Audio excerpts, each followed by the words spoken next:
Ja, Elsa Berg, borgarstjóri. Bara lætsne landstjórsmaður í mentamálum.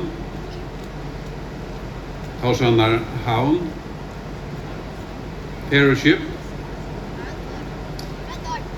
Futjarligur stólar. Margreta Tjurus. Og Oam Førjar.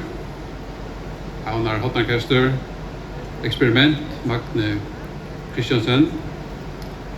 Mina damer og herrar.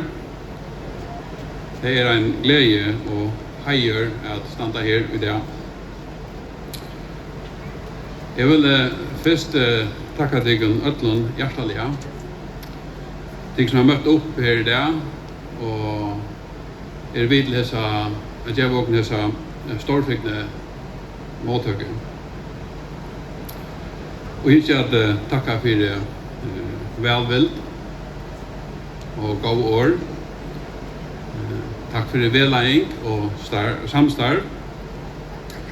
Att föra ett skip in i en havn kräver några händer. Tack för tycker att donaskap. Tack för tyckon som jag har sällan haft över stola gavmeld.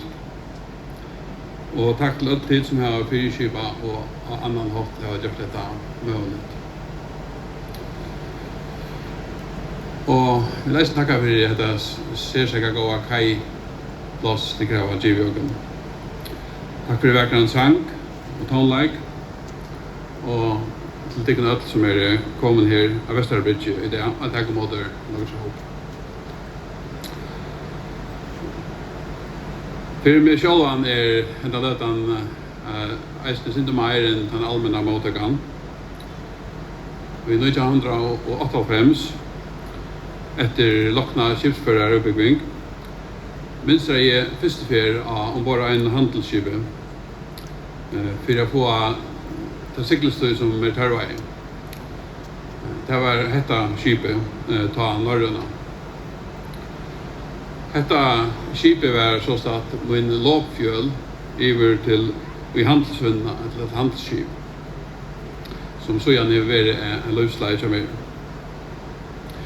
Året här jag säger att ringt att säga hver ena kvöld ska gista och inte har jag också att 28 år sedan jag skulle mera vitla att cykla skip in i havnerna i det. Det har varit en frakt att kunna cykla Logoshope hem. Logoshope är sånt nog mer än detta och det är ett större ändamål. Sedan 2009 har Logoshope sitt kring 18 heimen. Och ändamålet är att veta vitan, hjälp och våg. Då har vi en stora bogasöld i vår. Faktiskt hemsins största flotande bogasölden. Men Logoshope är mer än en bogasölda. Det är ett flotande samfälla i folken från mer än Altrus imiskon tjoen. Logoshope har således varit vitla nema mankar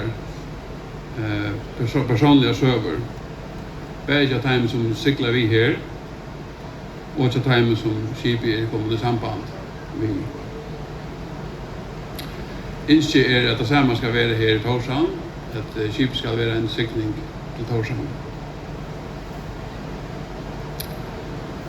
Så om du kommer ombord att hitta efter båtarna, möta manningene, kommer ombord till tilltökene, eller bäst för att söka skipet, så vill jag bjuda till hjärtaliga välkomna ombord av Logoshope.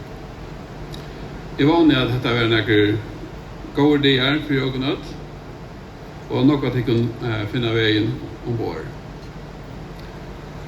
Vi inser reisen att samband och vinnarband blir knutt och att vi kan göra en loppfjöl til något avbara gott till flera av åken eller ötlen. Så vill jag inte dig hjärtaliga välkommen ombord. Alltsammans. Tack för det.